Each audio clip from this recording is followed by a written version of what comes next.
In the late 1990s, the United States government believed its most secure digital walls were impenetrable. Within those digital fortresses lived the secrets of NASA and the Department of Defense. Yet, behind the flickering glow of a small bedroom in South Florida, a 15-year-old gained unauthorized access to those systems. His name was Jonathan James, but in the hacker world, he was known simply as C0MRADE. At first glance, Jonathan appeared to be an ordinary teenager. He was thin, quiet, and the kind of boy who might be seen wandering a mall or hanging around a skate park. But within his mind existed a growing fascination with computers, one that would soon spiral far beyond curiosity. By the time he was 6 years old, Jonathan had already begun dismantling and rebuilding the family computer just to understand how it worked. His father, a computer programmer named Robert, remembered how his son would stay awake deep into the night, captivated by the mysterious world of code and circuits. That curiosity quickly evolved into obsession. When his parents installed monitoring software to limit his screen time, Jonathan viewed it as a challenge rather than a restriction. He bypassed the security measures within days. It became his first true lesson in hacking. Soon after, he wiped his father's Windows system entirely and installed Linux, an operating system that offered greater control and customization. The decision opened a door to programming languages, networking systems, and a digital landscape that would soon become both his playground and his downfall. His parents grew increasingly alarmed by his late nights and technical intensity. They worried that his fixation would derail his future. At just 13, they confiscated his computer, hoping to curb his obsession. Jonathan ran away from home in protest, refusing to return until he regained access to his machine. He argued that his passion didn't interfere with his education, and in a way, he was right. His grades were among the best in his class. What he didn't mention, however, was that he had already hacked into the school's system and quietly adjusted it. That act marked the beginning of his hacking spree. What started as harmless curiosity turned into a series of calculated intrusions. He exploited weak systems at local corporations, including a division of AT&T. Most of the time, his victims never realized their defenses had been breached until they received an anonymous message explaining their vulnerabilities and how to fix them. Jonathan wasn't in it for money or fame. He was motivated by curiosity, by the thrill of seeing how far he could go. In the hacker world, individuals are often categorized by their intentions. There are black hats, the malicious actors who steal data, sell secrets, and cause chaos purely for profit. There are white hats, the ethical hackers who use their skills to strengthen cybersecurity, often working for governments and corporations. And then there are the gray hats, the vigilantes who exist somewhere in between. They test systems not to destroy them, but to expose their weaknesses. Jonathan James was a gray hat. He was not seeking profit or damage. Accounts portray him as driven by curiosity about how far he could reach into the digital unknown. By 1999, Jonathan's ambitions had grown. Local targets no longer satisfied him. He needed a challenge, something that would test his skills against the highest level of digital security. On June 29th of that year, his search brought him to a server in Huntsville, Alabama. The defenses were insufficiently secured for what the system protected. It took only minutes for Jonathan to upload a piece of malware that gave him administrator access. Within moments, he was connected to 13 computers within a highly restricted network. What he didn't realize immediately was that he had breached the Marshall Space Flight Center, a critical division of NASA. Inside that network, NASA engineers worked on some of the most advanced projects in the country: rocket design, communication software, and technology for the International Space Station. For foreign intelligence agencies, such a network would have been a goldmine. For Jonathan, it was a test. He was less interested in the secrets themselves, and he appeared more focused on the ease of access than the contents to access them. Among the files stored on the server was a program valued at nearly $2 million. It was used to regulate the environmental systems aboard the International Space Station.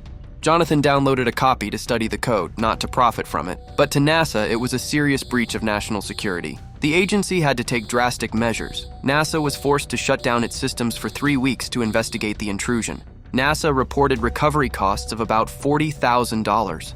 Soon the FBI joined the case, tracing the digital footprints that led back to an unexpected source. Not a foreign hacker or organized crime group, but a 15-year-old boy in South Florida. Jonathan, unaware of the magnitude of what he had done, moved on to his next challenge. The success of the NASA breach had given him confidence. That September, he discovered another vulnerable system. this time belonging to the Defense Threat Reduction Agency, a division of the U.S. Department of Defense. Ironically, this department existed to protect the nation from digital and nuclear threats. Jonathan infiltrated it with ease. He installed a packet sniffer program to intercept data moving across the network. Between September 9th and 10th, 1999, he captured credentials and more than 3,000 internal emails using a packet sniffer. It was a stunning display of skill and an even greater embarrassment for the government. But this time, the response was swift. The intrusion was detected within 48 hours, and a joint task force from the FBI, the Department of Defense, and local law enforcement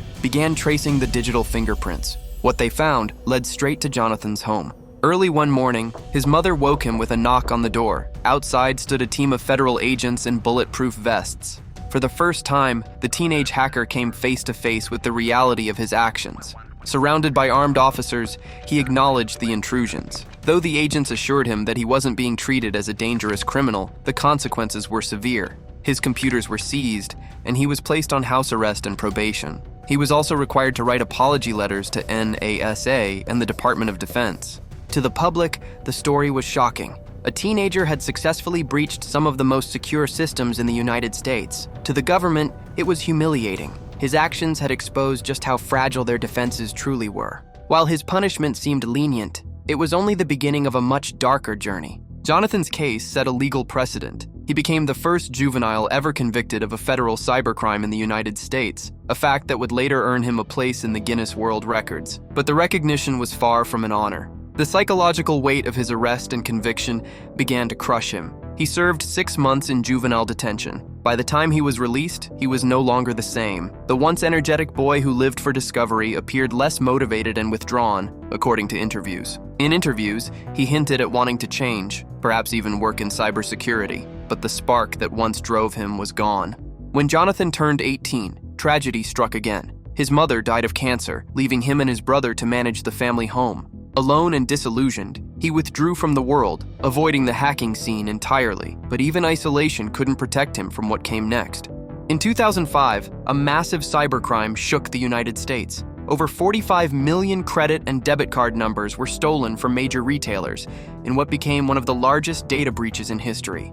The mastermind was a man named Albert Gonzalez, a notorious black hat hacker. He had ties to the Secret Service and was even used by them as an informant to bring down other cybercrime networks. But Gonzalez was no informant anymore. He was orchestrating his own empire of digital theft. When the government began investigating the breach, one name appeared in the case files as a possible co-conspirator, JJ. It was enough to bring suspicion back to Jonathan James. Despite having no involvement in the crime, his past made him an easy target. The Secret Service began conducting repeated searches of his home, hoping to find evidence that would tie him to Gonzalez's operation. They never did. The constant scrutiny took a heavy toll on Jonathan's mental health. He grew paranoid and depressed, feeling trapped by a system that had already decided his guilt long before proving it. During one of the searches, agents found a note in his home that hinted at despair, but they left without taking action. They didn't even confiscate a firearm that was in plain sight.